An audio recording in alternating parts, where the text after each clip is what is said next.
Hey guys, Professor Bill of Comic Book University, and Journey into Mystery one-shot, The Birth of Krakoa. This probably should have come out next month, October and all, but Halloween, but whatever.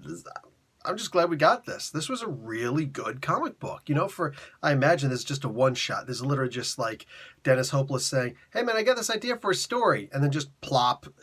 Yes, thank you. This was good. If this doesn't go anywhere else, cool.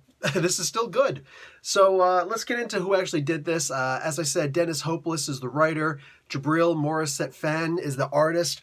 Rachel Rosenberg is the color artist. VC's Travis Lanham is the letterer. Greg Smallwood did the cover art, and Ben Caldwell did a variant cover. So basically this is Nick Fury and the Howling Commandos sometime before Giant Size X-Men #1 back in 1974. These guys are just flying in a plane. For some reason, Nick Fury decides, I'm going to let everybody sleep and I'm not going to have a co-pilot yet. Just go completely against military regulations. Why don't you? Anyhow, he, I don't know if Dennis Hopeless was actually in the military or not, so I can't really hold that against him, Anyway, these guys are flying, and all of a sudden they have to go around something. They're not sure. Maybe it's Bermuda Triangle. Who cares? They have to go around something. And when they're going around, they see this island up ahead. It's just a regular old island. And then a bit further up ahead, they see a plane flying. And then the plane goes right over top of the island and drops an atomic bomb. Ah, you sons of guns. They wind up flying too close to where the bomb flies. Like, they're right there. It's like, what are you going to do?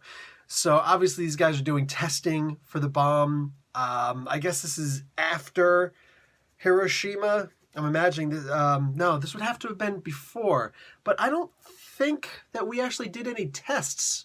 So you know what? No dates are given. I'm not going to obsess over this. I don't actually care, These guys are flying, and all of a sudden atomic bomb, and they're caught in the blast, and they go down. And this is basically, exactly as the title states, the subtitle, this is the birth of Krakoa. So you get to see his pain, what he goes through. I mean, this could have been longer, I guess. This could have been, more into the psychology of Krakoa, but not really that necessary, is it? We now understand where he came from, why he is. And it's basically just the Godzilla origin, for crying out loud. There's no real heavy thought into this. This isn't like, Book of the Year. This is nowhere near. This is, I didn't know this book was coming out until the week before. And I'm just like, oh, well, that's cool. I read the comic book. Oh, this is nice. This was a real nice story to just all of a sudden, boom, here you go, right in your lap. Enjoy. And I did. I definitely did. There's a good solid reason a good comic book solid reason why the characters didn't persist with radiation poisoning, but it's still addressed in here. So yeah, it's basically no large stones were left unturned. So this was a good topographical exploration of not even a what if, but what happened when. Ooh, Marvel should do that. Just do a bunch of what happened when comics instead of the what if comic books. No, do those also, and they will be.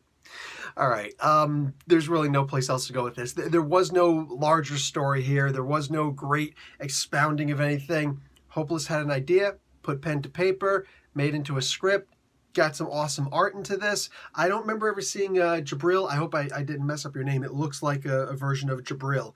Morissette-Phan, I don't remember ever seeing Jabril's art before, but this is welcome. I like this. I thought this was great.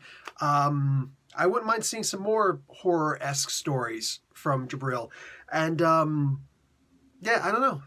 Hopefully we're going to be getting a lot more stories like this, the monsters of the Marvel Universe. I know that we're going to be getting the zombie pretty soon. Marvel's Zombie, not Marvel Zombies. Totally different concept. But yeah, I don't know. This was a really good start. Hopefully we get a bunch more of these. Every week I would actually like to get something like this. This was a very fun, surprising comic book. That's it. Professor Bill, Comic Book University. Class dismissed.